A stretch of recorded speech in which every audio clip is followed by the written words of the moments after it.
am just making up a recipe as I go. I've kind of had this thought in my mind for a few days, and I thought I'm just gonna do it and see what it turns out like. So first of all, I'm going to make a roux, and I'm gonna bring you over to the stovetop so you can watch me make this roux for this casserole.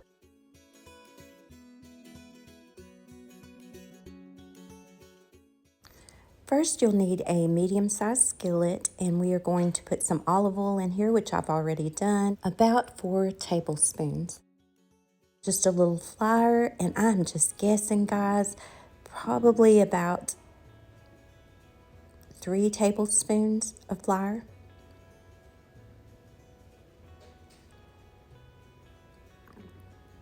And then you're going to mix this around, turn your stovetop eye on to low to medium, and what we're doing is making a paste. Now, if you get too much flour and it's not making a paste, like you can see here, just add a little more oil, or if you have too much oil, just add a little flour. It really is that simple to make a roux. And I'm just adding maybe another tablespoon of oil. I'm just guessing at this for you. I typically don't measure this. This paste is really thick, and that's okay because we're going to thin this out. We're going to add some milk, and you're going to add it slowly. And by the time that I'm through with this, I have probably added 2 cups of milk to this. But I like to add it slowly and let that flour and oil mixture blend in with it, and you can see it's getting smoother and smoother.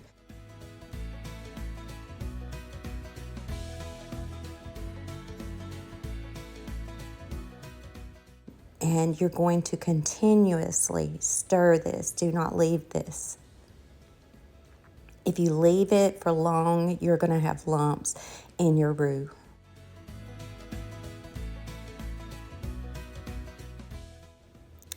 Now we're going to add some cheddar cheese.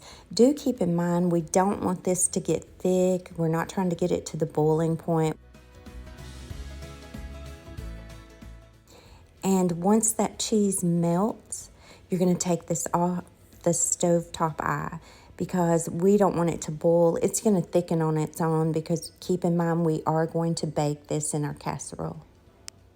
And you may need to cut your stovetop eye down to simmer to keep it from boiling. I used half of an 8-ounce block of cheese to this, so that's 4 ounces. And that's real cheddar cheese, and it melts perfectly. And a little salt and pepper to taste.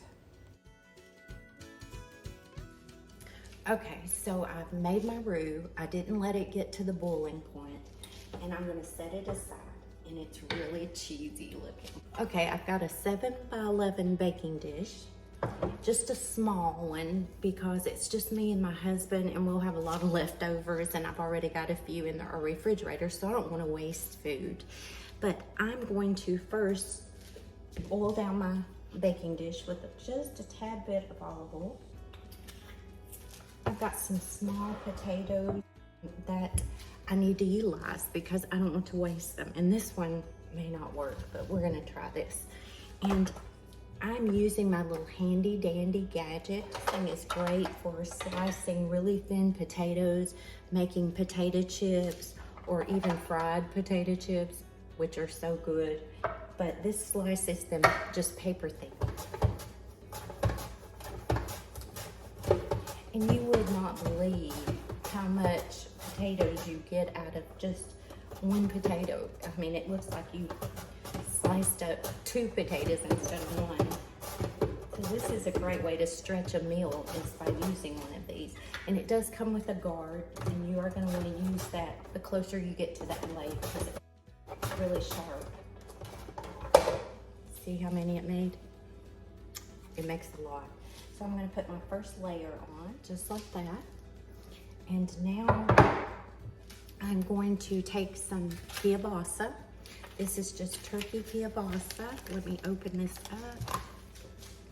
Now I have tried to use the kielbasa in my slicer. It doesn't work that great, but I'm going to slice these as thin as I can get them.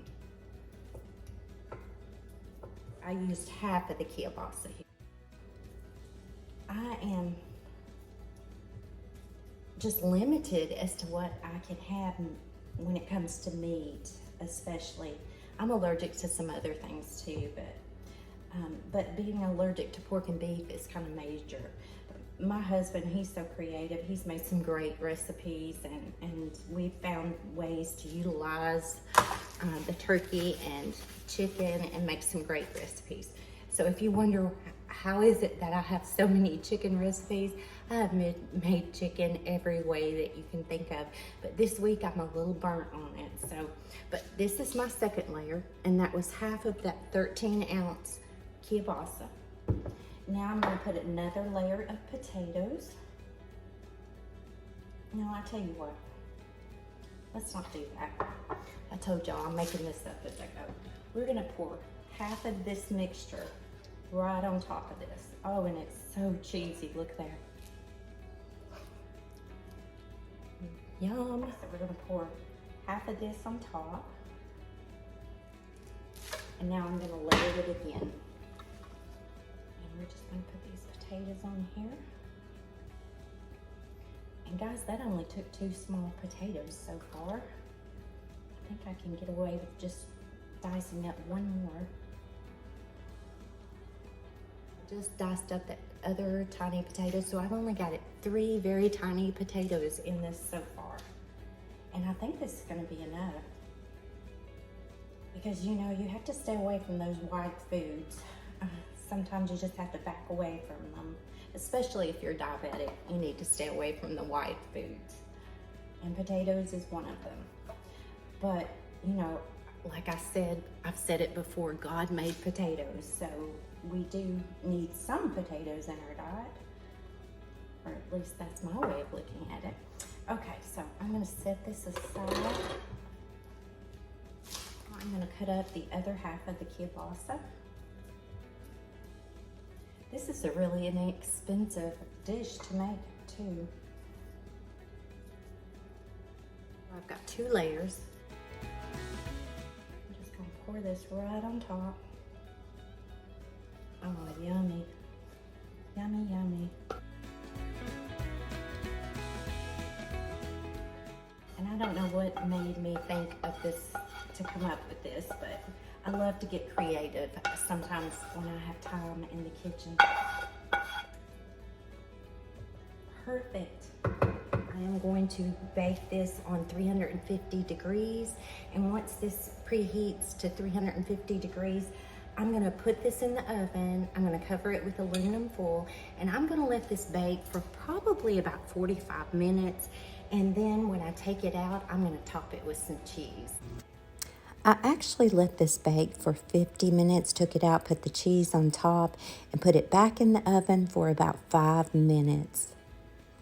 And I did use real cheese. I grated up some more of that cheddar cheese, and I'm only using 1 cup. And voila, 55 minutes later, this turned out so good, y'all. My husband and I loved it.